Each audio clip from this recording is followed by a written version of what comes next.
Hello everyone. तो start करते हैं आज अपना chapter number 4 linear equation in one variable. Chapter जैसे कि आपको मालूम है ऑलरेडी चैप्टर नंबर 3 के ऊपर बेस्ड है। कल लास्ट लेक्चर में मैंने आपको डिस्कस किया था कि linear equation in one variable को अगर आपको कंप्लीट करना है तो आपको कोऑर्डिनेट ज्योमेट्री के अंदर कार्टेशियन प्लेन के बारे में बहुत अच्छे से मालूम होना चाहिए। आपको पता है linear equation in one variable को कंप्लीटली खत्म करने के लिए कार्टेशियन प्लेन के अंदर इक्वेशंस को लाई कराना पड़ता है, ड्रॉ करना पड़ता है। किसी भी इक्वेशन ऑफ लाइन को मुझे एक ग्राफ पर बनाने के लिए, कार्टेशियन प्लेन पर बनाने के लिए पॉइंट्स को लाई भी कराना पड़ता है। याद है ना, लाई भी कराना पड़ता है, लोकेट भी करना पड़ता है। तो उसके लिए आपको किसकी नॉलेज होनी चाहिए? कोऑर्डिनेट ज्योमेट्री की नॉलेज होनी चाहिए। तो इसीलिए जिसने भी कोऑर्डिनेट ज्योमेट्री को अब तक नहीं देखा है वो जरूर कोऑर्डिनेट ज्योमेट्री को पहले देखे, देखने के बाद इस चैप्टर पर आए तो ही आपके लिए वर्थ इट है, अदरवाइज आपको ये कहीं ना कहीं दिक्कत अभी भी देगा। ठीक है, तो आज का लेक्चर अपना स्टार्ट करते हैं इसी बातों के साथ में, है ना। तो चैप्टर नंबर 4 जो है अपना linear equation in one variable, तो इसके बारे में कुछ नेम के हिसाब से पढ़ते हैं। जैसे कि कल हमने बताया था कि कोऑर्डिनेट ज्योमेट्री एक्चुअली में क्या होता है, उस कोऑर्डिनेट ज्योमेट्री के बारे में मैंने आपको पहले डिटेल्स बताई थी कि एक्चुअली में कोऑर्डिनेट ज्योमेट्री जो था वो क्या है बेटा, एक 2D फिगर्स को, 2D शेप्स को एक तरीके से रिप्रेजेंट करने में मदद करता है ऑन द कार्टेशियन प्लेन। ये बात आपको बहुत अच्छे से मालूम है ना। तो ऐसे ही चैप्टर नंबर 4 को हम स्टार्ट कर लें तो चैप्टर नंबर 4 का नाम ही शुरू होता है किससे? लीनियर इक्वेशन से। कल हमने, है ना, जब हमने पॉलिनोमियल खत्म किया या पढ़ा या शुरू करा, कुछ भी कह सकते हो, पॉलिनोमियल के अंदर हमने बहुत अच्छे से पढ़ा कि लीनियर पॉलिनोमियल किसे कहते हैं। याद करो, उसे कहते हैं जिसकी डिग्री कितनी होती है बेटा? 1 होती है। बढ़िया, आपको याद है कि लीनियर इक्वेशन हम उसे कहते हैं जिसकी डिग्री कितनी होती है बेटा? 1 होती है। और अगर इसकी ग्राफ में बात करें कि ये ग्राफ में कैसा दिखता है, तो आपने बहुत अच्छे से पढ़ा था और याद भी है आपको, मुझे मालूम है ना। तो आपको याद है कि वो कैसा दिखता है, एक स्ट्रेट लाइन की तरह दिखता है। ये दोनों बातें तो सबसे पहले आपको रखनी है ध्यान रखने के बाद अब यहां पर एक वर्ड है इक्वेशन। तो इक्वेशन एक्चुअली में क्या होती है? तो मैथमेटिकल वे में इक्वेशन का मतलब होता है कि एट प्रेजेंट आपके सामने जो भी सिचुएशन मेंशन होगी उस सिचुएशन के बीच में क्या होगा बेटा? इक्विटी का साइन होगा, इक्वल टू का साइन होगा, जिसमें आप लेफ्ट साइड को बोलते हो LHS और राइट साइड को बोलते हो आप RHS। जब तक ये इक्विटी का साइन नहीं होगा, जब तक ये इक्वल टू का साइन नहीं होगा, तब तक गिवन एक्सप्रेशन आपकी एक इक्वेशन नहीं हो सकती। इस बारे में आपको ध्यान रखना पड़ता है। और आगे अगर बढ़े तो आपको दिखा है भैया 1 का मतलब तो फर्स्ट होता है ना। आप सबको पढ़कर भी फर्स्ट आना है, मालूम है, इसलिए तो आप और मैं यहाँ पर खड़े हुए हैं, बैठे हुए हैं, पढ़ रहे हैं हम सारे के सारे। तो वही फर्स्ट वाला 1 होता है ये। और वेरिएबल चैप्टर नंबर 2 में ये भी हमने बहुत अच्छे से पढ़ लिया। वेरिएबल का मतलब क्या होता है, याद है ना वो एग्जाम्पल? आप मुझे कमेंट में बता दो कौन सा एग्जाम्पल था। बहुत बढ़िया एग्जाम्पल था, मुझे पता है फ्यूचर में आप कभी नहीं भूल सकते इसको, है ना। तो वेरिएबल एक्चुअली में हमने पता था कि इसे क्या बोलते हैं भाई, वो सारे अल्फाबेट्स बोलते हैं जो A से लेकर Z तक किसी भी वेशभूषा में हो सकता है, किसी भी शकल से हमें दिख सकता है, चाहे वो A हो, B हो, C हो, X हो, Y हो, Z हो, कुछ भी हो सकता है। तो अगर इन सारी बातों को कंक्लूड कर लें तो कंक्लूड करके हमें समझ आता है कि एक ऐसी एक्सप्रेशन होनी चाहिए जिसमें एक इक्वल टू का साइन होगा। बहुत बढ़िया, एक ऐसी एक्सप्रेशन होनी चाहिए जिसमें एक इक्वल टू का साइन होगा। साइन होने के बाद और आगे अगर बढ़ ले, अच्छा, एक इस 1 के बाद अगर बात कर ले, ये जो 1 हमने लिखा था, इस 1 के साथ में वर्ड हमारा 2 भी है। तो 1 के साथ हमारा 2 भी है। आपको अगर मालूम है ये नाम जो मैंने यहाँ अभी लिखा है ना, वो एग्जैक्टली पूरा करेक्ट नहीं लिखा था, जानबूझ के नहीं लिखा, क्योंकि क्लास 8th में आप पढ़कर आए थे 1 वेरिएबल के बारे में, और यहीं पर जो नाम बदल के हो जाता है लीनियर इक्वेशन इन 2 वेरिएबल, नाम पूरा का पूरा सेम है और बदल कर सिर्फ क्या हो जाता है यहाँ पर 2 हो जाता है। तो जिसके बच्चे के मन में भी डाउट आया था कि सर वहां पर 1 लिखा है आपने और चैप्टर के नाम में तो 2 है, तो अब वो बात हो गई है करेक्ट, है ना। ये बात आपको ध्यान रखनी है। ये मैंने इसीलिए कराया था कि आपको ये बात समझ आनी चाहिए कि ये दोनों चैप्टर एक दूसरे से बिलोंग करते हैं। और याद करो, जब चैप्टर नंबर 2 हमने करा, फैक्टराइजेशन या स्प्लिटिंग टर्म हमने काम किया, तो उसमें हमने स्टैंडर्ड इक्वेशन के बारे में पढ़ा था, याद होगा। ये भी आप मुझे जरूर बताएंगे कि फैक्टराइजेशन करने के लिए किसी भी क्वाड्रेटिक इक्वेशन की स्टैंडर्ड फॉर्म क्या होती है, ये आपको डिस्कस करना है मेरे साथ, आप लिखकर मुझे भेजेंगे, ठीक है। और अब आगे बढ़ ले तो लीनियर इक्वेशन की इस चैप्टर की स्टैंडर्ड इक्वेशन आपको ध्यान करनी पड़ेगी, चाहे कुछ भी हो जाए।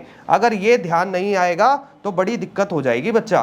तो इक्वेशन लिख रहा हूं मैं, ax plus by plus c equal 0, ये होती है स्टैंडर्ड इक्वेशन, ठीक है बेटा जी, ये होती है स्टैंडर्ड इक्वेशन और ये आपको ध्यान रखनी पड़ेगी।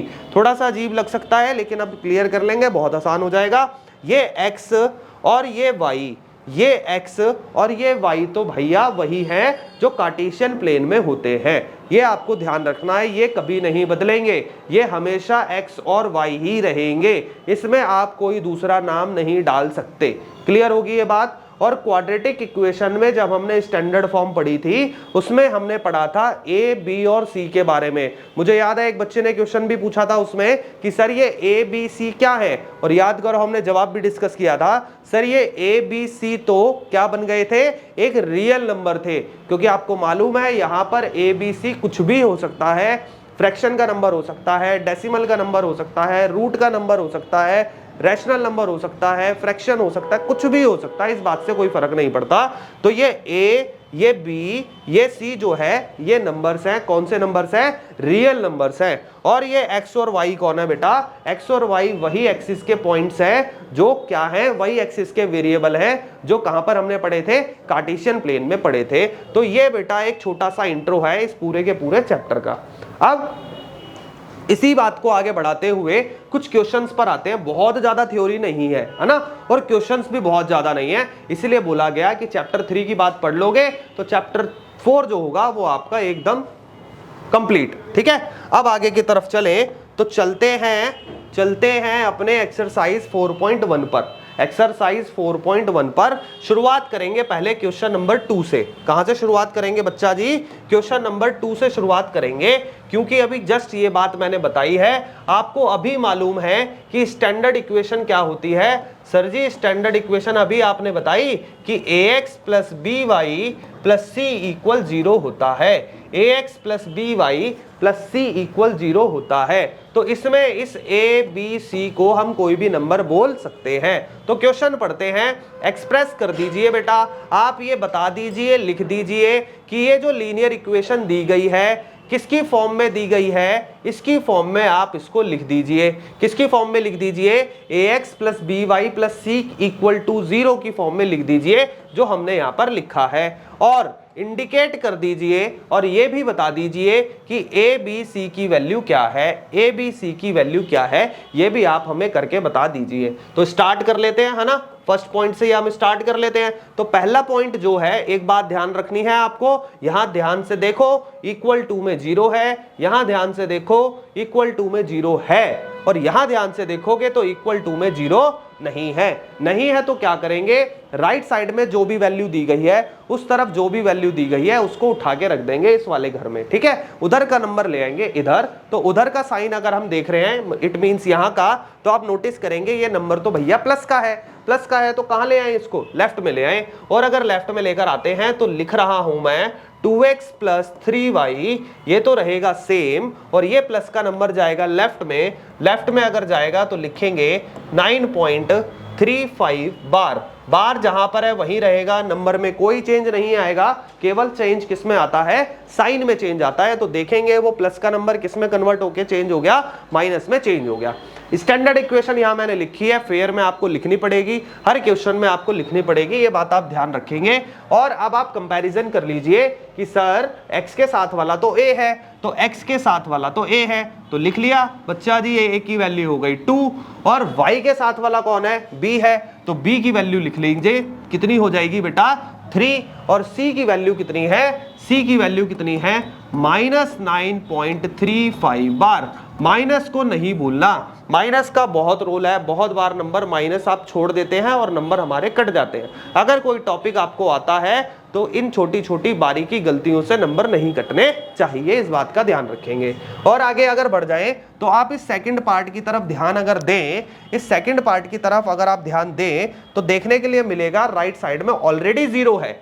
क्या है? राइट साइड में ऑलरेडी 0 है। 0 है तो आपको चेंज करने की नीड नहीं है, यही पार्ट मैं यहां लिख चुका हूं, तो कोई विजन में दिक्कत नहीं होने वाली। अब आप देख लीजिए कि x के साथ में कौन है। सर जी यहां तो कुछ भी नहीं लिखा, कुछ भी नहीं लिखा, तो आपको पता है कि इसका कोफिशिएंट कितना है बेटा, 1 है, तो बढ़िया बात है, ए आपको मिल गया। अब b की वैल्यू देख लेते हैं। b बड़ा ध्यान से करना है, बहुत छोटी छोटी बात है, बेसिक सी बातें है ना, गलती नहीं होनी चाहिए। यहाँ देखो एक नंबर लिखा है बेटा -y/5। -y/5 का मतलब क्या है कि इस वेरिएबल को तो अलग रखना है, मुझे अलग रखना है, और इस तरीके से अलग रखना है कि क्वेश्चन पर कोई भी चेंज नहीं आएगा। क्वेश्चन पे तो कोई भी चेंज नहीं आएगा, क्वेश्चन पर तो कोई चेंज नहीं आएगा। तो यहां लिखा है मैंने माइनस, तो आप देखिए इसके आगे कितना है, 1 है। 1 के नीचे हम क्या लिख सकते हैं, 5 लिख सकते हैं, 5 लिख सकते हैं। तो नंबर क्या बन जाएगा, -1/5 बन जाएगा, -1/5। तो b की वैल्यू आ गई है आपकी -1/5। बहुत प्यारी बात हो गई है। आगे बढ़ जाए तो c की वैल्यू आप देखेंगे, है ना, साफ साफ दिख रहा है, और बोला है कि माइनस की वैल्यू को चेंज नहीं करना, तो c इज इक्वल टू -10 हो गया है ना। बहुत बढ़िया बात है। अब यहीं पर अगर देखें तो देखो सर, यहाँ पर अब आप बिल्कुल क्लियर देख के बता सकते हैं कि सर राइट साइड में तो 6 है और होना तो 0 चाहिए। अगर 0 होना चाहिए तो उस वैल्यू को उठा के यहाँ ले आए, और यहाँ ले आएंगे तो लिख लेते हैं कि पार्ट नंबर 3 इज कि -2x + 3y, वो प्लस का 6 लेफ्ट में आएगा तो क्या बन जाएगा बेटा, -6 बन जाएगा। तो आपको पता है x के साथ -2 है तो a हो जाएगा, y के साथ 3 है तो b हो जाएगा, और c क्या है बेटा, -6, तो ये हो जाएगी c की वैल्यू, है ना। बहुत आसान हो गया, बहुत अच्छी बात है। अब यहां देखो बेटा, इसमें दिक्कत आती है कई बार बच्चों को। क्या दिक्कत आती है, हर एक क्वेश्चन को बोला गया है आपको एक्सप्रेस करना है। अगर एक्सप्रेस करना है तो हर पार्ट में आपको a, b, c के बारे में जरूर बताना पड़ेगा। इस a, b और c के बारे में जरूर बताना पड़ेगा, इस बात का आप ध्यान रखेंगे। तो अब आगे वाले पार्ट की ओर अग्रसर होते हैं, आगे हम बढ़ते हैं, है ना। बिल्कुल सही बात है, खत्म करना है जल्दी जल्दी, है ना, सबको खत्म करना है, सीखना है, सीखेंगे तो अब अपने आगे की तरफ बढ़ते हैं। हमारा पार्ट नंबर आ जाता है 4, और 4 हमें बोलता है कि s इज इक्वल 3y है, x इज इक्वल 3y है, ठीक है। तो अब स्टार्ट करते हैं, इसको अपनी तरफ लेकर आते हैं, लिखते हैं x - 3y का 3y।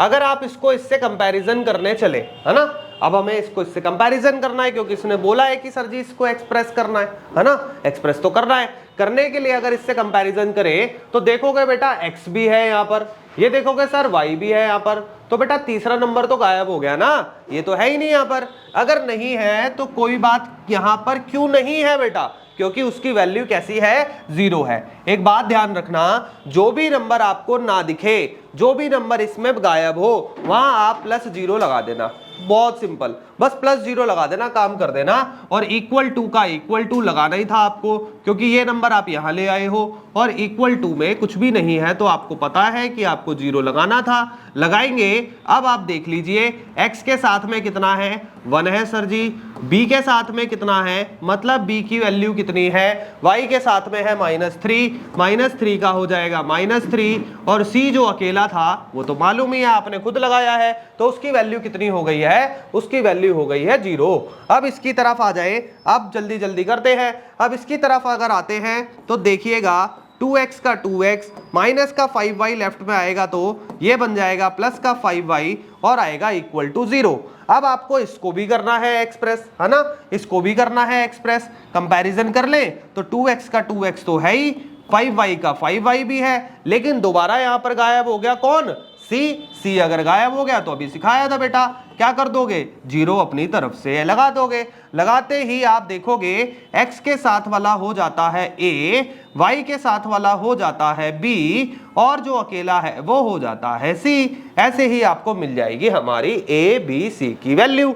और आगे की तरफ चले और प्रैक्टिस आगे बढ़ाए, तो प्रैक्टिस बढ़ाएंगे तो देखने को मिलेगा अगला पार्ट इज y - 2 = 0। तो अब आप नोटिस कर लो, है ना, इसको इससे कंपैरिजन कर ले। कंपैरिजन करें तो सर जी ये y वाला नंबर तो यहाँ है, बिल्कुल है बेटा। अकेले वाला नंबर भी यहाँ पर है, क्योंकि देखो x तो है ही नहीं ना, तो जो बचता है वो कौन है, अकेले वाला बचता है। तो यहाँ पर कौन नहीं है, अभी बताया ना, जो नहीं है उसे 0 लगा के ले आओ। तो यहाँ पर ये नंबर नहीं है, x तो होना ही चाहिए, अभी बताया था मैंने कि x और y तो होना ही चाहिए। अगर है तो ये नंबर गायब कब होगा, जब ये किससे मल्टीप्लाई हो रहा होगा, 0 से मल्टीप्लाई हो रहा होगा। तो इसका मतलब अभी जो समझाया, जो नंबर गायब हो वहां पर 0 लगा दो। लगाते ही मैंने यहाँ x लगा दिया। बोलो सर यहाँ तो आपने 0 के साथ x लगाया, पर यहाँ पर आपने 0 के साथ कुछ नहीं लगाया। वो इसीलिए नहीं लगाया क्योंकि यहाँ आप नोटिस करोगे तो c तो बेटा अकेला होता है ना, अकेला है, तो इसीलिए ये 0 है। और यहाँ पर x के साथ वाला 0 है, इसीलिए इस नंबर के साथ में x लगाना पड़ा। अब आप कंपैरिजन कर लो, जो x के साथ होता है वो a होता है, जो y के साथ होता है कुछ भी नहीं है, तो भैया ये हो गया b की वैल्यू 1। और जो अकेला होता है, अकेला कौन है बेटा, बार बार बोला है, माइनस की वैल्यू को भूलना नहीं है, माइनस का महत्व बहुत है यहाँ पर। तो वैल्यू हो जाती है यहाँ पर c की -2। वन लास्ट इज एक्सरसाइज हो जाएगी हमारी समाप्त।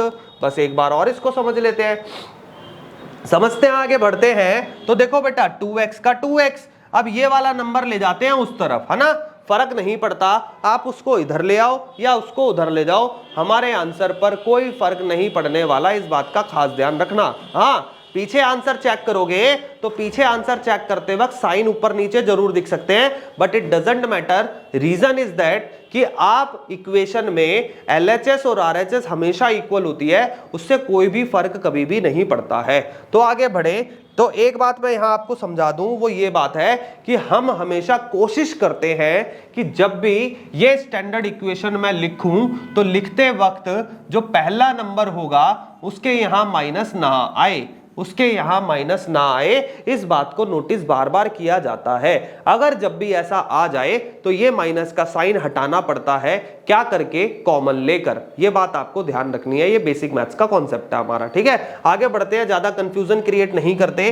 तो इस नंबर को लेके जाता हूं मैं दूसरी तरफ, बार बार रिपीट कर दिया, इसीलिए लेकर जा रहा हूं क्योंकि x जो होता है वो इस इक्वेशन में सबसे पहले होता है, और सबसे पहले वाले के साथ अगर माइनस आ जाए तो मुझे माइनस का साइन कॉमन लेना पड़ता है। तो अगर मैं इसको ले आऊं इधर तो प्लस का 2x इधर आएगा तो बन जाएगा माइनस का 2x, और अगर ये माइनस का 2x बन गया तो अभी बताइए ये वाला केस बन जाएगा। अगर ये केस बन गया तो हमें ये केस बनाना नहीं है, ठीक है। क्यों नहीं बनाना, क्योंकि एक स्टेप बढ़ जाएगा, छोटा सा क्वेश्चन है तो टाइम क्यों खराब करना, है ना। तो इस नंबर को ले जाओ दूसरी तरफ, ले जाओगे तो 2x - 5 = 0 कहलाएगा, है ना।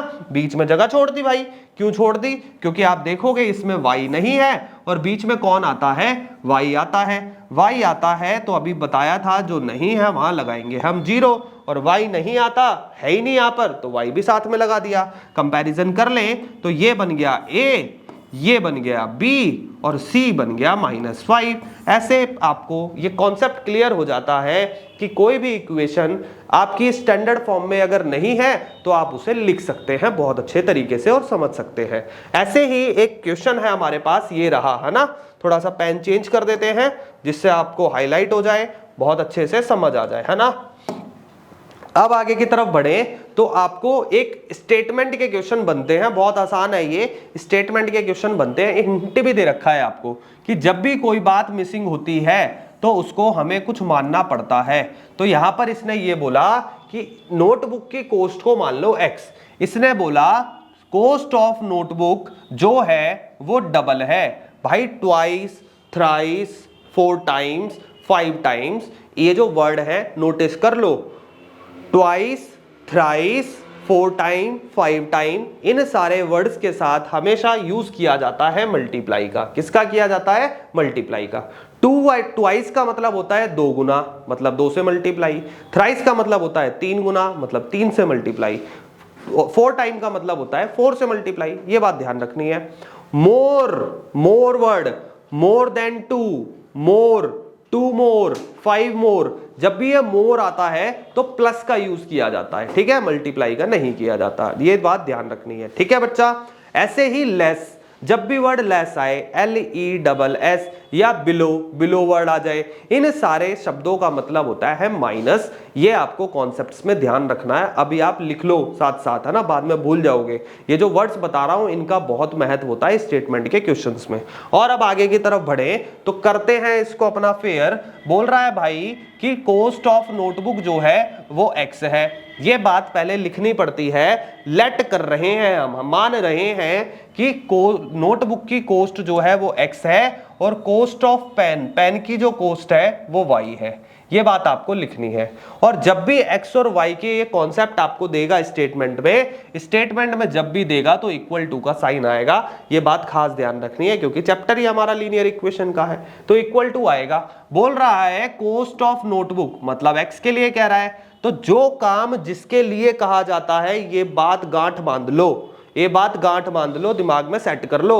जो बात जिस वेरिएबल के लिए कही जा रही है, बदलाव, है ना, बदलाव हमेशा उसके दूसरे में करते हैं। ये बात आप गांठ बांध लो, समझ लो, ठीक है। क्या बोल रहा हूं कि जो भी बदलाव करने के लिए वो बोल रहा है, ट्वाइस बोल रहा है, थ्राइस बोल रहा है, मोर बोल रहा है, बिलो बोल रहा है, जिसके लिए भी ये लाइन बोल रहा है, वो चेंज उसके अंदर ना करके उसके दूसरे वाले वेरिएबल में करते हैं। ये बात ध्यान रखोगे तो कभी गलत नहीं होगा। बोल रहा है कॉस्ट ऑफ नोटबुक, और कॉस्ट ऑफ नोटबुक है x, है ना, इसी के लिए कह रहा है। बोल रहा है इज का मतलब है कितना है बेटा, ट्वाइस। तो अभी बात समझाई कि इसके लिए बोल रहा है तो दूसरे में कर दूं, दूसरे में ट्वाइस का मतलब 2 से मल्टीप्लाई कर दूं, तो ये आपका इक्वेट होकर बनता है x इक्वल टू y। और अगर इसको और बेहतरीन तरीके से सॉल्व करें तो x का बनेगा x का बनेगा x, ये देखो लिखा है, प्लस का 2y लेफ्ट में आएगा तो बनेगा माइनस का 2y, और इक्वल टू में कुछ नहीं बचा तो क्या बन गया बच्चा जी, 0। सॉरी बेटा हिल गया, है ना, बिल्कुल सेट कर देते हैं इसको, बिल्कुल सेट कर देते हैं। तो देखोगे क्या बन के तैयार हो गया, x माइनस 2y इक्वल 0 बन के तैयार हो गया। क्वेश्चन आगे पढ़ोगे तो लिखा था right a linear equation in 2 variable. आपको क्या करना है, इस पूरी बात को लीनियर इक्वेशन इन 2 वेरिएबल की कंडीशन में लिखना है। तो देखो बेटा दोनों की डिग्री 1 है, मतलब लीनियर इक्वेशन है, 2 वेरिएबल है, एक x और y, इसलिए बन गया है ये 2 वेरिएबल। इसी के चलते ये एक्सरसाइज होती है हमारी कंप्लीट, है ना। अगली एक्सरसाइज बहुत आसान है, 2-3 क्वेश्चन है, बहुत जल्दी होने वाले हैं, है ना, बिल्कुल टेंशन नहीं लेनी, बहुत जल्दी होगा। एक बात और पढ़ लेते हैं। ये बोल रहा है ये इक्वेशन आपको दी गई है। सबसे पहले तो बच्चे आप लोग मुझे ये पढ़कर बता दो कि ये कौन सी लीनियर इक्वेशन है।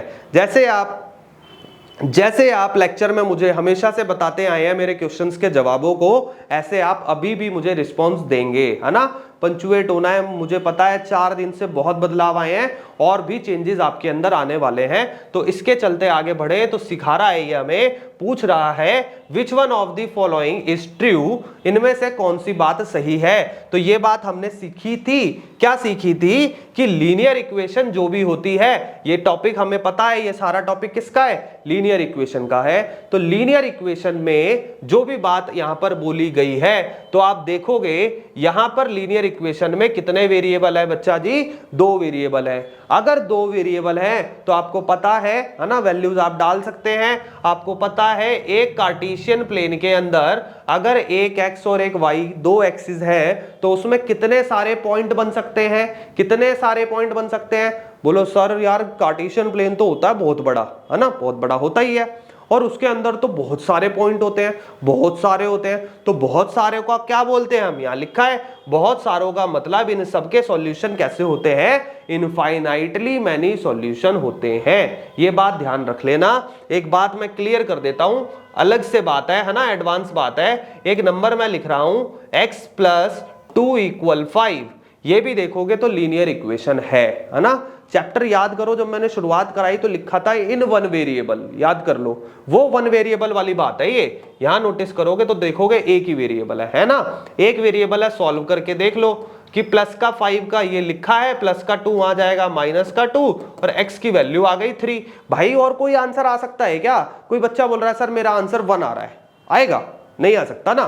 तो आप देख लो, आपको ऐसी इक्वेशन में हमेशा आंसर कैसे मिलेंगे? एक मिलेंगे। अगर टॉपिक किसका है, ये क्वेश्चन आपको बहुत देखना पड़ेगा ध्यान से। Linear equation in one variable का क्वेश्चन है तो वन सॉल्यूशन आएगा। वन सॉल्यूशन को बोलते हैं यूनिक सॉल्यूशन, ये वर्ड ध्यान रखना, ठीक है। जब भी केवल एक सॉल्यूशन आए तो उसको क्या बोलते हैं? यूनिक सॉल्यूशन बोलते हैं। और जब बहुत सारे सॉल्यूशन आए, बहुत सारे जवाब आने लगे, तो उस बहुत सारे को क्या बोलते हैं? इनफाइनाइटली सॉल्यूशन बोलते हैं। और linear equation in two variable के आंसर हमेशा कैसे रहते हैं? इनफाइनाइटली मैनी सॉल्यूशन रहते हैं। और इन वन वेरिएबल के आंसर कैसे रहते हैं? केवल और केवल कैसे रहते हैं? यूनिक सॉल्यूशन रहते हैं। ये दोनों में डिफरेंस है। तो यहां पर आप नोटिस कर लो कितने वेरिएबल थे?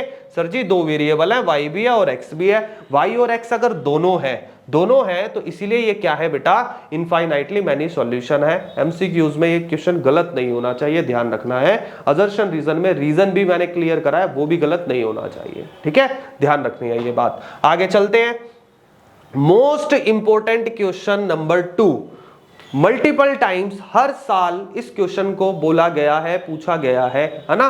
कोई भी 4 सॉल्यूशन निकालने के लिए बोला गया, कोई भी 4 सॉल्यूशन निकालने के लिए बोला गया, और वो कहता है बेटा 4 सॉल्यूशन निकाल दो। तो हम ये बात शुरुआत करते हैं, इसका सॉल्व करना हम शुरू कर रहे हैं और ध्यान से देखेंगे सारे बच्चे, ठीक है। फर्स्ट पार्ट हम कर रहे हैं, कर लेते हैं। तो लिखा है कि 2x प्लस y इक्वल 7 एक इक्वेशन है, आपको इसके 4 सॉल्यूशन निकालने हैं। बहुत जरूरी है। करते कैसे हैं? लिखेंगे यहां पर एक टेबल बनाना है बच्चा, सबको बनाना है, ध्यान रखना है। ऐसा एक टेबल बनाना है जिसमें एक x होगा, एक y होगा। उतने बॉक्सेस बनाने हैं जितने सॉल्यूशन आपको निकालने हैं। कर सकते हैं ये काम, सारे बच्चे कर सकते हैं, बढ़िया वाली बात है। अब मैं सॉल्यूशन नंबर 1 कर रहा हूं, 2x plus y equal to 7। तो वैल्यू क्या है? समझना क्या है? समझना ये है, आज आप हो गए फ्री। फ्री का मतलब जो मन करे वो वैल्यू डाल दो, जो मन में आए वो वैल्यू डाल दो, पर एक बार में एक वेरिएबल में नंबर डालना है ना। यहां फ्री नहीं हो, यहां फिक्स है कि एक बार में किसी भी एक वेरिएबल में आप एक ही वैल्यू डालोगे और वो वैल्यू आपकी कोई भी हो सकती है। थोड़ा कंफ्यूजन नहीं क्रिएट करनी है ना, ये बात क्लियर मैं बार बार बोल रहा हूं। यहां पर 2 वेरिएबल है, एक x है, एक y है, तो अपनी मर्जी से किसी एक को चुन लो और वहीं पर आप वैल्यू डालते रहो। यहां लिख लेते हैं 0 प्लस का y इक्वल 7। अब आप पता है 2 मल्टीप्लाई 0 तो भैया 0 होता है, तो y की वैल्यू आ गई है 7। तो यहां पुट कर लिया कि x था 0 और y था 7। ऐसे ही दूसरा आंसर निकाल लेते हैं। आई विश कि आपको ये बात क्लियर हो गई होगी, डाउट नहीं होगा। अगर है तो एक बार पुट कर लेते हैं, भाई क्यों कंफ्यूज होना, है ना। आगे बढ़ लेते हैं भाई, x की वैल्यू को 1 डाल देते हैं। अगर 1 डाल दें तो पता है 2 1 जा 2 होता है, प्लस का 2 उधर जाएगा तो क्या हो जाएगा बच्चा? -2 हो जाएगा। -2 हो जाएगा तो y की वैल्यू 5 आ जाएगी, है ना। y की वैल्यू 5 आ जाएगी और x की वैल्यू क्या पुट की गई थी? 1 पुट की गई थी। ये बात ध्यान रखनी है। गलती से इसको उठा के वहां भेज दिया, 5 को उठा के ऊपर कर दिया, 1 को उठा के नीचे कर दिया, तो सब हो जाएगा खराब, बिल्कुल हो जाएगा 0। तो ये नहीं करना, बड़े ध्यान से डालना है कि x क्या है, y क्या है, उसको ध्यान से पुट करना है। ऐसे ही जैसे हमने ये 2 पार्ट किए हैं, ऐसे ही हम पार्ट नंबर 3 कर लेते हैं। पार्ट नंबर 3, इसका जो सॉल्यूशन हम निकाल रहे हैं, भाई पार्ट मैंने दोबारा नोट डाउन कर लिया, तो आप अपने अकॉर्डिंग यहां पर डाल लो 3, है ना, कंफ्यूजन नहीं करनी, है ना। 3 डाल देंगे तो 2 3 जा 6 प्लस y इक्वल 7। y जो होगा प्लस का 6 वहां जाएगा माइनस का 6 और y की वैल्यू आ जाएगी 1। y की जगह मैंने 1 पुट कर दिया और x की वैल्यू आप देखोगे तो क्या पुट की गई थी? 3 पुट की गई थी। ये बात भी हो गई होगी क्लियर। ऐसे ही चलें आगे की तरफ बढ़े तो पार्ट नंबर बनता है डी और 4th सॉल्यूशन हम निकाल लेते हैं। ऐसे ही अपनी मर्जी से 4 पुट कर लेते हैं। 4 जैसे ही पुट करेंगे बनेगा 8 और y equal 7, y equal 7 minus 8 is equal to -1। आपको पता है कि बड़ा नंबर 8 का है, 8 के आगे माइनस है तो वैल्यू भी माइनस में आएगी। ऐसे ही यहां लिख लेते हैं y की वैल्यू -1 और x की वैल्यू बन जाती है 4। ऐसे इस तरीके से 4 सॉल्यूशन हमें मिल जाते हैं। आपका यही काम है। हाँ बोलो सर ऐसे ऐसे होना है क्या? हाँ बेटा ऐसे ऐसे होना है। क्यों होना है अभी समझाया, अपनी मर्जी से कुछ भी डाल लो, है ना। अब आप बोलो सर यार आपने तो हर बार x में डाला है, y में डाला ही नहीं, तो कोई दिक्कत नहीं है, आप y में डाल लो, कोई भी दिक्कत नहीं है, y में डाल लो। एक बात मैं खास ध्यान करा रहा हूं, यहां सारे के सारे आंसर एग्जैक्ट नंबर आए हैं, कोई भी नंबर फ्रैक्शन में नहीं है ना। फ्रैक्शन में कोशिश करना कि ना आए। क्यों ना आए? इस क्वेश्चन में तो नहीं बोला कि भैया ग्राफ बनाओ, बोला है क्या? नहीं बोला। लेकिन अगर ग्राफ बनाने के लिए बोल दे सेम क्वेश्चन में, हाँ आता है, ये क्वेश्चन आता है, सेम क्वेश्चन में ग्राफ बनाने के लिए बोल दे तो दिक्कत आ जाएगी। क्योंकि अगर फ्रैक्शन गलती से यहां सॉल्व करके मान लो आ गया 10/3, क्यों आ नहीं सकता? क्या आ सकता है। और 10/3 की वैल्यू होती है 3.3333, खत्म ही नहीं होती। क्या ऐसी कोई वैल्यू ग्राफ में है ही नहीं। जब है ही नहीं तो ये ग्राफ में पुट नहीं हो सकता। इसीलिए मैं चाहता हूं, और ये बात मैं पहले ही बता रहा हूं, कि आप ये गलती कभी भी ना करें और ऐसा कभी भी आंसर आपका ना आए, ये बात हम चाहते हैं। तो इसीलिए कोशिश ये करनी है, आप कोई भी एक ऐसी वैल्यू पुट करेंगे, आप कोई भी एक ऐसी वैल्यू पुट करेंगे जिससे आंसर आपका कभी भी फ्रैक्शन में ना आए। इस बात का आप सबको रखना है ध्यान, ठीक है। सेम इसी के चलते बाकी क्वेश्चन अभी करते हैं। मैं इसी के चलते आपको एक ग्राफ बना देता हूं, है ना। एक ग्राफ बना लेते हैं, ध्यान रखेंगे। तो रीड करो बेटा, रीड करो। इस कोऑर्डिनेट को कैसे रीड करेंगे? क्योंकि देखो 0 डाला था 7 आया था, तो रिलेशन इन दोनों का है, रिलेशन इन दोनों का है। और आपको पता है पहली वैल्यू x की होती है, बाद वाली वैल्यू y की होती है। तो पहला कोऑर्डिनेट बना है 0,7। कौन सा बना है? 0,7। अगला बना है ये, अगला बना है ये, देन बना है ये वाले 4 पॉइंट हमें ध्यान रखने हैं। मैं इसको आगे अपने पेज पर लेकर जा रहा हूं। ओ हो दिखा ना, ये क्या है बेटा? ग्राफिकल रिप्रेजेंटेशन हो रहा है। ये है हमारा ग्राफ पेपर। आपके वाला मैंने पेपर यहाँ पर एक बार पहले ही प्लॉट कर लिया, आसानी होगी, है ना। ये बात मैं सिखा रहा हूं आपको। ऐसे ये मैंने कार्टेशियन प्लेन बना लिया। हमेशा एक बात का खास ध्यान रखना है, थोड़ा सा ध्यान से देखोगे तो ये जो लाइन मैंने बनाई है ये हमेशा ग्राफ पेपर के डार्क लाइन पर रहती है। देखोगे तो बेटा ये डार्क लाइन पे बनी है, मैंने इन दोनों बॉक्सेस के बीच में नहीं बनाई। तो आपको भी ये गलती नहीं करनी, है ना। ये बात आपको खास ध्यान रखनी पड़ेगी। आई विश कि आपको ये बात ध्यान रहे, है ना। रखनी भी पड़ेगी, नंबर चाहिए तो। और आपको पता है यहाँ एरो लगा के ये है एक्स एक्सिस, यहाँ एरो लगा के ये है एक्स डैश एक्सिस। ऐसे ही यहाँ एरो लगा दो, ये है वाई एक्सिस। ऐसे ही यहाँ एरो लगा दो नीचे और ये है वाई डैश एक्सिस। ये काम आप सबको करना है। करने के बाद आपको डालने हैं नंबर मेरे सारे बच्चे डाल सकते हैं। पता है आपको यहाँ सेंटर पे नंबर होता है कितना बच्चा? 0 होता है। ऐसे ही हर बॉक्स के ऊपर नंबर आपको डालने हैं, हर बॉक्स के ऊपर नंबर आपको पुट करने हैं। और आप पुट करेंगे तो नंबर आएगा 1, 2। और ये ध्यान रखना है कि ये जितने नंबर आप डालेंगे, जितने भी आप डालेंगे, कैसे होने चाहिए मेरे बच्चे? कैसे होने चाहिए? हर एक लाइन के, हर एक बॉक्स के ऊपर होने चाहिए। और नंबर आपको ध्यान रखने हैं हमेशा ओरिजिन से आगे जाते हैं, ओरिजिन से आगे, ठीक है ना। और यहाँ पर ओरिजिन से ही लेफ्ट में आते हैं। ओरिजिन वर्ड सुनकर आई थिंक कि कंफ्यूज कोई नहीं हो रहा होगा, क्योंकि थ्योरी हम पढ़ चुके हैं। ऐसे ही यहाँ पर भी नंबर ओरिजिन से ऊपर जाएंगे तो नंबर बनेगा 1, 2, 3, 4, 5, 6। ऐसी कोई दिक्कत नहीं है, आप कितने भी बना लें, लेकिन आप जितने भी बनाएंगे उतने जरूर चाहिए आपको, जितने आपने पॉइंट निकाले हैं, जितने आपने पॉइंट निकाले हैं, ये बात आपको ध्यान रखनी है। तो मैं जो कोऑर्डिनेट हमने निकाले थे ध्यान कर लेते हैं, वो था 0715, है ना। लिख लेते हैं अलग से, यहाँ लिख देता हूं मैं 07, है ना। अगला है बेटा 15, जिससे बार बार पेज ना पलटना पड़े। और आगे अगर चले और आगे अगर चले तो नंबर है 314-1, 3131-4-1। ये नंबर हमें मिल चुके हैं। इनको अब हम प्लॉट करते हैं, बिल्कुल ध्यान से देखिएगा। आपको पता है पहले वाला नंबर x का होता है तो इस पूरी लाइन में देखोगे तो भाई x तो ये है, x यहाँ पर 0 है, y 7 होना चाहिए। तो भाई साहब y 7 तो ऊपर है, कहां पर है? ऊपर। आगे बढ़ाना पड़ेगा, है ना। हल्का इरेज कर लेते हैं, हल्का सा इरेज कर लेते हैं और लाइन को आगे बढ़ाते हैं। 5 ये है, 5 ये है, ये बन गया यहाँ पर 6, ये बन गया यहाँ पर 7, है ना। 7 बन गया।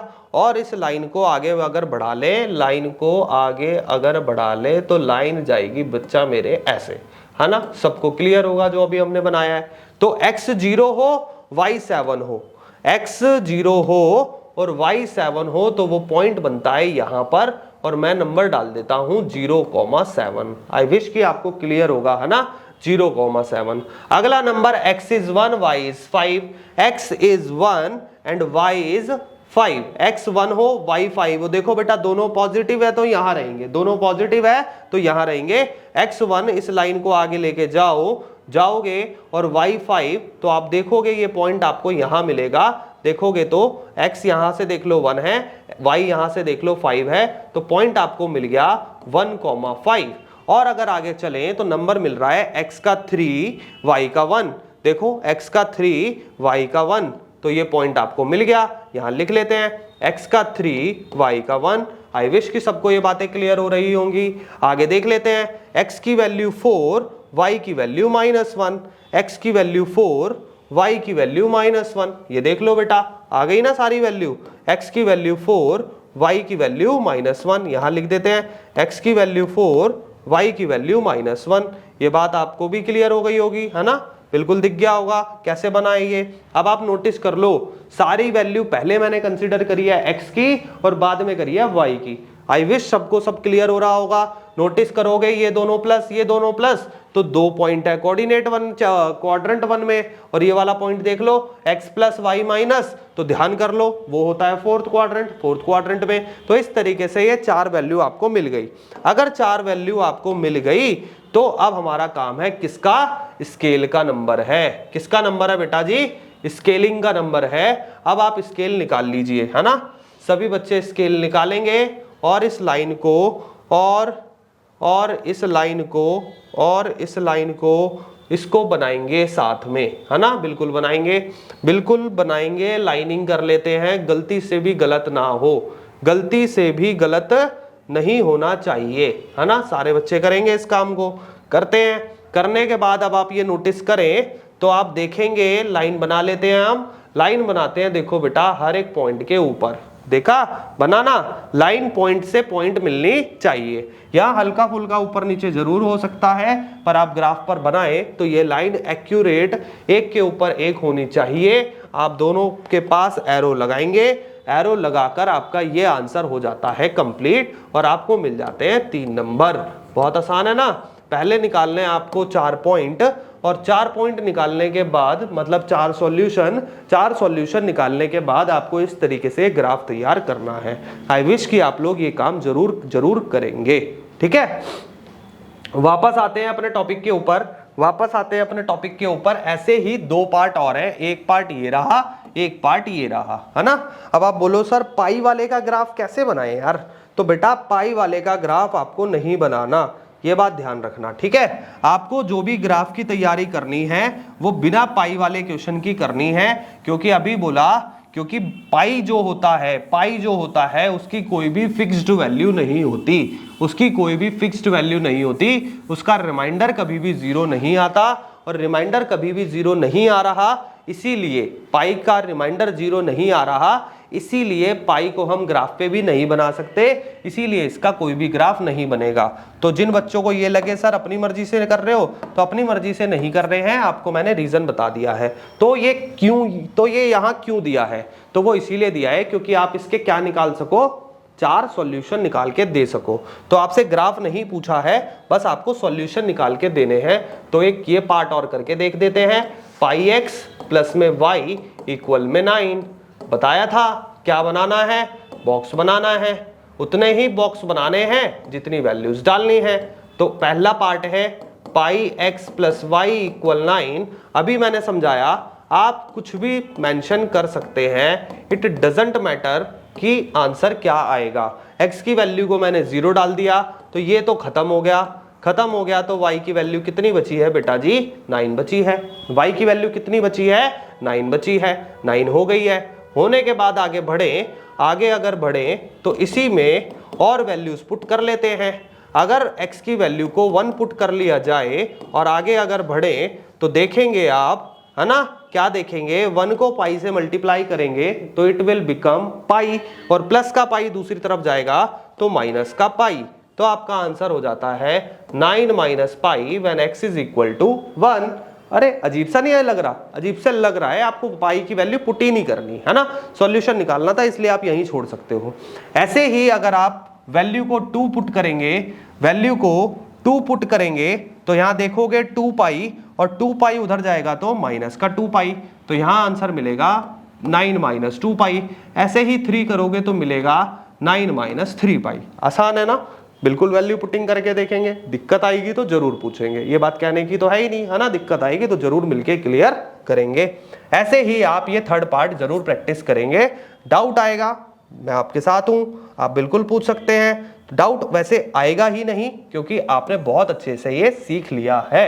अब हमारे पास बचते हैं सिर्फ और सिर्फ 2 क्वेश्चन, और फिर हमारा 10-15 मिनट के अंदर ये टॉपिक हो जाएगा सारा का सारा चैप्टर खत्म। ठीक है? और हर बार याद है चैप्टर के बाद मैं आपको असाइनमेंट दे रहा हूं, याद है ना सबको? तो वही असाइनमेंट आपको जरूर प्रैक्टिस में भी लेना है, जरूर प्रैक्टिस में भी लेना है। तो बच्चा अब आ गए हैं हम अपने क्वेश्चन नंबर 3 के ऊपर, और क्वेश्चन नंबर 3 अब हमें ये बताना चाह रहा है कि ये पूछना चाह रहा है, ये बता दो कि ये वाले पार्ट जो है ये इसके सॉल्यूशन है या इसके सॉल्यूशन नहीं है। जैसे कि क्वेश्चन नंबर 3 हमने मेंशन करा, पार्ट नंबर 1 हमारा है इक्वेशन, हम पहले लिख लेते हैं, बिना इक्वेशन के तो काम बिल्कुल नहीं चलने वाला, नहीं चलेगा तो आगे लिख लेते हैं, लिखेंगे और चेक करते हैं। हम ये करेंगे, हमसे ये पूछा गया कि एक कोऑर्डिनेट हमें दिया है 0,2, और ये बोला गया बच्चा ये बताओ ये इसके सॉल्यूशन है या इसके सॉल्यूशन नहीं है। तो नहीं है या है के लिए हमें क्या करना है बेटा? करना ये है कि हम x की वैल्यू डालें तो y की वैल्यू यही आए, और y की वैल्यू डाले तो x की वैल्यू यही आए। तो 0 वाला काम आसान होता है, 0 वाली वैल्यू डाल लेते हैं। x की जगह जब मैंने 0 पुट करा तो आप सॉल्व करेंगे, माइनस का 2y आया इक्वल 4, और y is equal to 4 upon minus 2, cancel करेंगे तो y की वैल्यू आएगी -2। क्या यहाँ पर y की वैल्यू -2 है क्या? आप देखेंगे नहीं सर ये तो प्लस का 2 है, तो बेटा मैथ्स तो नहीं कर रही ना, क्योंकि +2 and -2 both are different values ना। तो यहाँ लिख रहे हैं नॉट सॉल्यूशन। तो ये जो टर्म दे रखी है, ये जो टर्म दे रखी है इस पार्ट का सॉल्यूशन नहीं है, ये वाला जो पार्ट दे रखा है ये इस क्वेश्चन का सॉल्यूशन नहीं है। ये बात आपको ध्यान रखनी है। और आगे की तरफ बढ़ जाएं, और आगे की तरफ बढ़ जाएं तो आप देखेंगे अपना पार्ट नंबर 2, और देखेंगे अपना पार्ट नंबर 2।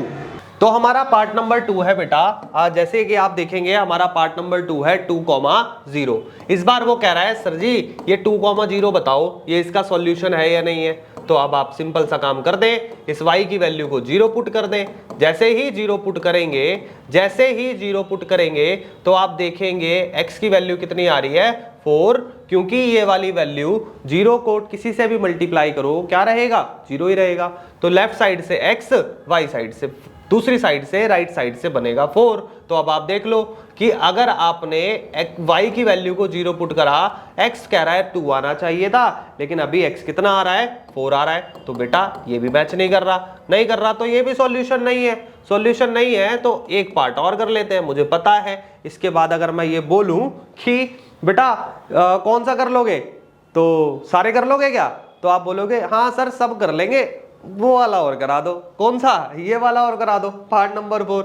मुझे मालूम है रूट दिखते ही सर के ऊपर डाल देते हो यार, तो आगे कर देते हैं एक बार आपके लिए, है ना, बिल्कुल कर लेते हैं। जैसे ही करेंगे आप देखेंगे x माइनस 2y इक्वल 4 आपको एक इक्वेशन दी थी, इस इक्वेशन में आप कुछ भी पुट कर लीजिए, चेक कर लें। अगर y की वैल्यू को अगर एक बार पुट कर लें तो y क्या है हमारा बेटा? √2 है। सॉरी y क्या है हमारा? y है हमारा क्या? y है 4√2, मेंशन कर लेते हैं। 2 का 2, y की वैल्यू है 4√2 इक्वल टू में 4, x is minus 4 2 8√2 equal to में 4, x का x माइनस की वैल्यू बेटा दूसरी तरफ जाएगी तो बनेगी ये, है ना। और कॉमन क्या है, 4 कॉमन है तो 4 सर 1 लगा दो, 4 2 जा 8 लिख दो, ये आएगा। तो क्या आंसर ऐसा है क्या, इतना भारी भरकम आंसर आ रहा है? बिल्कुल नहीं आ रहा। देखोगे अकेला रूट 2 आ रहा है तो भैया जी ये भी नॉट सॉल्यूशन है, ये भी इसका पार्ट सॉल्यूशन नहीं होगा। तो ऐसे ही अगर आप बाकी पार्ट देखेंगे, आई एम डैम श्योर कि इस बार आप 100% इन सारे पार्ट्स को कर लेंगे, इन दोनों पार्ट्स को और कर लेंगे, है ना। मुझे मालूम है अच्छे से हो जाएगा। अगले पार्ट की तरफ चलते हैं, अगले क्वेश्चन की तरफ चलते हैं। इस बार ये है हमारा फाइनल पार्ट, फाइनल डेस्टिनेशन, है ना। बिल्कुल खत्म हो जाएगा। जो बात बोली है कोई बात भूलनी नहीं है, बिल्कुल पंचुएशन के साथ करनी है, ये बात सब ध्यान रखेंगे। क्वेश्चन नंबर 4 हमें ये समझा रहा है, ये कह रहा है कि इस बार x इज इक्वल टू 2, इस बार x इज इक्वल टू 2 और y इज इक्वल टू 1 जो है वो इसके सॉल्यूशन है, वो इसके सॉल्यूशन है। अगर सॉल्यूशन है, अगर ये इसके सॉल्यूशन है किसके, इस वाली इक्वेशन के, अगर इसके सॉल्यूशन है, नहीं इसके नहीं सर जी, नीचे वाले के, यस नीचे वाले के, तो पूछा गया 2x plus 3y equal k के ये दोनों नंबर सॉल्यूशन है, ये कह रहा है और मिसिंग वैल्यू k आपसे पूछ रहा है। ऐसे ही ये क्वेश्चन कभी भी आ सकता है, हमेशा जब भी मिसिंग वैल्यू पूछेगा तो वो आपको बोलेगा कि x और y इस गिवन इक्वेशन के सॉल्यूशन है। तो आपको मालूम है जब ये सॉल्यूशन होते हैं तो इसमें पुट कर देते हैं, 2 का 2, x की वैल्यू 2 प्लस 3 का 3, y की वैल्यू 1 इक्वल टू बन जाता है k, which is 2 2s are 4 and 3 1s are 3 equal to 4 and k is finally बन गया है 7। सर ये तो बहुत आसान है, यस बहुत आसान टॉपिक है और इसी आसान टॉपिक के साथ अपना ये चैप्टर हो जाता है कंप्लीट। इस चैप्टर में हमने हर एक क्वेश्चन को विजिट किया है, हर एक क्वेश्चन को सॉल्व किया है। तो आई विश आपको इन दोनों चैप्टर्स में 3 एंड 4 में कोई दिक्कत नहीं आने वाली। अगर कोई भी दिक्कत आए डाउट क्लास में हम और आप मिलकर करेंगे इस डाउट को खत्म। क्लियर है? तो अब आपको किसी भी तरीके की प्रॉब्लम चैप्टर नंबर 1 2 3 4 में अगर आए तो या तो आप प्रीवियस लेक्चर्स पे विजिट कीजिए या हमारे साथ अपने नेक्स्ट डाउट क्लास में जरूर जुड़िए और मिलकर हमें इन मैराथन्स को करना है सबको कंप्लीट। इस लेक्चर के एंड में एंड हो चुका है, अब आपको मिलेंगे असाइनमेंट्स और वो असाइनमेंट्स आप जरूर प्रैक्टिस करेंगे। इसके बाद आपको इन सारे चैप्टर्स को दोबारा समय देने की आवश्यकता नहीं पड़ेगी। इन्हीं शब्दों के साथ हम अपनी वाणी को देते हैं विराम और हम मिलेंगे अपने नेक्स्ट लेक्चर चैप्टर नंबर 5 और 6 के साथ में। ठीक है बेटा, थैंक यू एवरीवन।